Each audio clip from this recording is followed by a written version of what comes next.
Okay, for this exercise, you want your hands shoulder width apart, spine, neck, and head in neutral position, one foot on a medicine ball, and you're going to slowly bring your knee to your chest using core flexion while your other hip is in hip extension. You would alternate sides doing about 10 reps. Okay, for the progression exercise, you would do the same thing as you did in the baseline, except you're going to externally rotate your hip after you bring your knee to your chest and then bring it back in. This requires a little bit more core stability. Okay, for a regression exercise, if the athlete cannot conduct the baseline and doesn't have the core stability, you would just have both feet on the ground, still hands shoulder width apart, and you're going to use core flexion, bringing your knee to your chest and alternate between each side for about 10 reps on each side.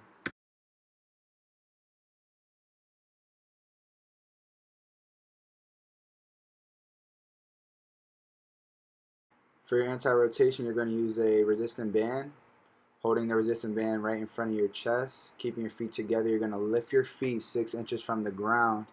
The resistant band is going to try to pull you to the side, so this requires more core stability, and you're going to hold, making sure you're breathing throughout the exercise.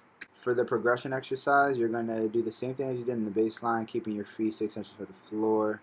Resistant band still out in front of your chest. Now you're just going to add a press, and you're going to press out, bringing the resist band back down to your chest and then back out for about 10 reps, making sure you breathe throughout the exercise and keeping your core engaged.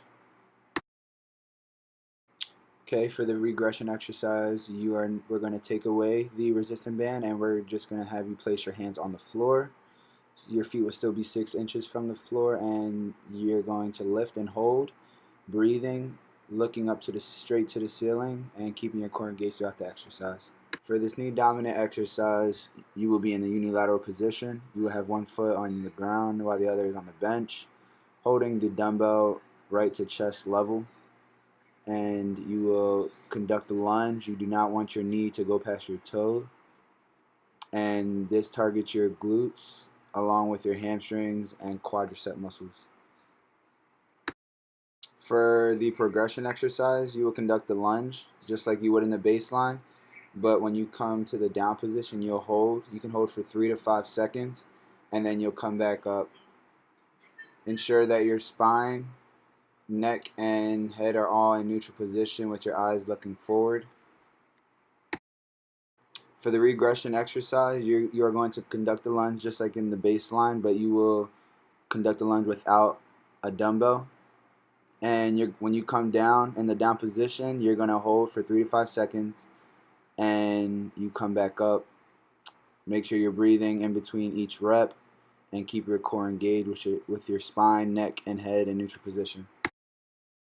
For this hip dominant exercise, you will be in the unilateral position, one hand on the ground while the other one is holding the kettlebell. With your elbow fully extended, you'll lift one leg up, having a slight bend in the knee. And as you come up, you want to squeeze your glutes, and also you will go into hip extension. While holding the kettlebell up, it also requires more core engagement, core stability, and make sure you're breathing in between each rep. For the progression, you are going to conduct the same movement as you would in the baseline, except when you come up in full hip extension, you are then going to kick out with your knee fully extended, bringing it back in and then down. You want to keep your core stability as you hold the kettlebell, and continue to breathe as you're conducting this exercise during each rep, and you'll conduct this exercise for about 10 reps on each side. For a regression exercise, if the athlete cannot conduct the glute bridge with holding a kettlebell, you will put both hands on the ground, still conducting the single leg glute bridge. You'll just have 2 hands for more support, and you'll conduct the glute bridge, still getting that full hip extension, and you will conduct this for 10 repetitions on each side. For this push horizontal exercise, you are going to be laying on a bench press, feet flat on ground, holding a dumbbell in each hand. When you're coming down, you want to bring the dumbbells to chest level with your elbows at a 45-degree angle, putting more emphasis on the chest. And when you're pushing up, your elbows are fully extended, and you will conduct this movement for 10 repetitions, making sure you breathe in between each repetition. For the progression, you are going to conduct the same movement as you would in the baseline, except you will extend, lifting your legs about 6 inches from the bench press, still conducting the same movement 45 degrees as you're coming down with the elbows, bringing the dumbbells to your chest and getting full extension in the elbows when you come back up. This involves more core stability and putting more focus on the chest as you conduct your bench press.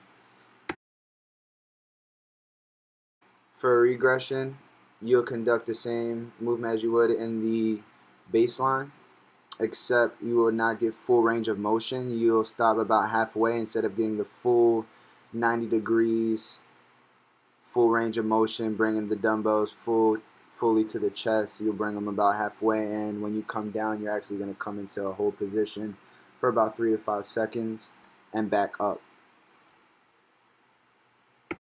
For this pull vertical exercise, you are going to be in the standing positions with your feet shoulder width apart, toes pointed forward, hand by your side as the other one is holding the cable, and you are going to slowly pull the cable, squeezing that latissimus dorsi and also targeting the posterior deltoid muscles, and you will conduct this exercise for about 10 repetitions on each side.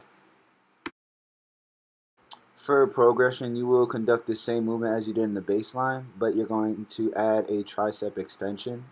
So you're still going to pull, targeting that latissimus dorsi and posterior deltoid, but then once you get that full extension in the shoulder, you are going to then extend the elbow, targeting that tricep brachii muscle, and back up. So you conduct this exercise for about 10 repetitions on each side.